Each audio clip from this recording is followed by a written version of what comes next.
Marcos 16, sobre a ressurreição. Quando terminou o sábado, Maria Madalena, Salomé e Maria, mãe de Tiago, compraram especiarias aromáticas para ungir o corpo de Jesus. No primeiro dia da semana, bem cedo, ao nascer do sol, elas se dirigiram ao sepulcro, perguntando umas às outras: quem removerá para nós a pedra da entrada do sepulcro? Ou seja, pessoas que estavam tentando fazer algo bom, algo maravilhoso, e que estavam com um problema, um suposto problema. Muitas vezes a gente na vida também é assim. O que eu queria pensar hoje? Eu anotei algumas coisas e essas coisas que eu anotei falam assim. Coisas boas que estão longe da vontade de Deus. Muitas vezes a gente tem até uma boa vontade de fazer algo, porém está totalmente longe da missão e da vontade de Deus. Como, por exemplo, nessa situação que a gente vê aqui, mulheres de Deus, mulheres seguidoras de Cristo, que estavam buscando tratar do corpo, dar um fim ali a um tratamento digno ao corpo de Cristo. Porém, essas são as mesmas pessoas que estavam andando há muito tempo com ele, ali seguidoras de Cristo.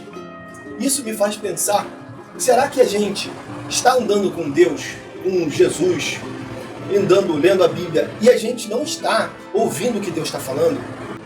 Parece que o Senhor Jesus falava as coisas para as pessoas que o seguiam, só que as pessoas não prestavam atenção no que ele estava dizendo. Em Marcos 16, 6, olha o que diz. Marcos 16, 6. Não tenham medo, disse ele. Vocês estão procurando Jesus, o Nazareno, que foi crucificado. Ele ressuscitou, não está aqui. Vejam o lugar onde haviam posto. Vão, digam aos discípulos dele e a Pedro, ele está indo adiante de vocês para a Galileia. Lá vocês o verão. Como ele lhes disse, como Jesus tinha falado, predito antes.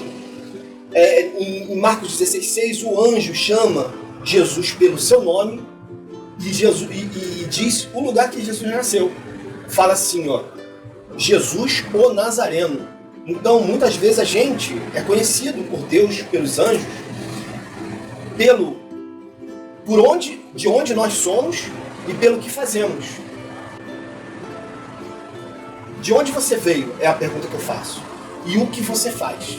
De onde você veio e o que você faz.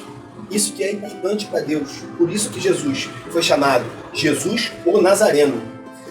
Em Marcos 16, 7, o anjo cita Pedro pelo nome. Ou seja, mais uma vez, o anjo citando a uma pessoa pelo nome. Ou seja, se você pegar aqui em Marcos 16, 7, olha o que diz. Vão e digam aos discípulos dele e a Pedro. Ou seja, existia alguma situação que deveria ser consertada com Pedro. Com certeza, os anjos viram Pedro negando a Cristo e que ele deveria estar numa depressão terrível, numa situação muito difícil. Então, o anjo fala, diga a Pedro nominalmente, porque Pedro deveria ouvir de Jesus as palavras que Jesus falou depois. Pedro, tu me amas? O anjo lembra que Jesus tinha dito. O anjo, o que ele fala? Ele fala assim, ó, ele está indo adiante de vocês para a Galileia. Lá vocês o verão, como ele lhes disse. Jesus já havia predito isso. E o anjo aqui, ele faz meio que um papel do que o Espírito Santo iria fazer depois, de nos lembrar das coisas do que Cristo tem nos dito, que é o papel do Espírito Santo, um dos papéis do Espírito Santo.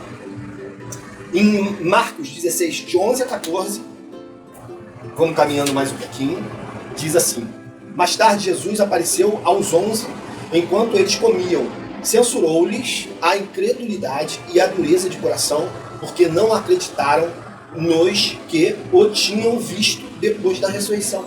Ou seja, Cristo já havia ressuscitado, já havia aparecido para alguns, e mesmo assim eles eram incrédulos para acreditar no cumprimento de que Cristo já tinha falado ali.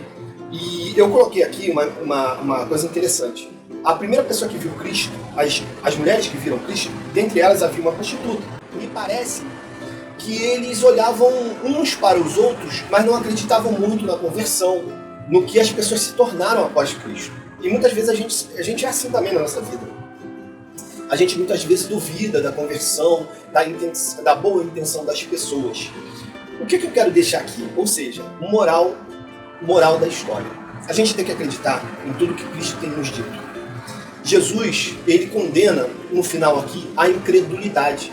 E a incredulidade está tanto no meu próximo, eu crer que realmente aquele meu próximo, ele tem algo a nos oferecer em relação ao Evangelho, e crer em Deus, que é principalmente em Deus, e na conversão que ele tem pra gente, e na missão que ele nos tem dado.